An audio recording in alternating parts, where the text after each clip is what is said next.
Happy men's day. నేను ఎందుకు చెప్తున్నా అనుకుంటారా? మనకెవరు చెప్పరు మా, మనకి మనమే చెప్పుకోవాలి. స్ట్రేంజ్. టైం ఎంత ఫాస్ట్ అయిపోతుంది కదా. ఏం తెలియని కిడ్స్ స్టేజ్ నుంచి ఏదో ఒకటి తెలుసుకోవాలి, ఏదో ఒకటి నేర్చుకోవాలి, ఏదైనా చేయగలమని కాన్ఫిడెన్స్ ఇచ్చే బాయ్ స్టేజ్ నుంచి ఏం చేస్తున్నామో తెలియక చేయాలనుకున్నది ఒకటి, చేసేది ఒకటి, అన్ని క్లారిటీ ఉండి కూడా ఏం చేయలేకుండా ఉన్న స్టేజ్ ఇది, మెన్ స్టేజ్. అక్కడ వరకు రీచ్ అయిపోయాను. It's not easy to be a man. Men are mean to be sacrifice, struggle,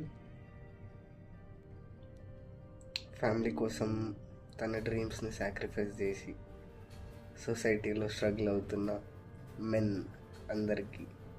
so we are men అంటే పెద్దలమైనాం, అవుతున్నాం, ఇంకా పెద్దలమవుతాం. ఎంత ఏమైనా కానీ don't let your inner child die. నీలో ఒక కిడ్ ఉంటాడు కదా, వాడిని ఎప్పుడు చంపుకోకు. Happy men's day again. జై హింద్.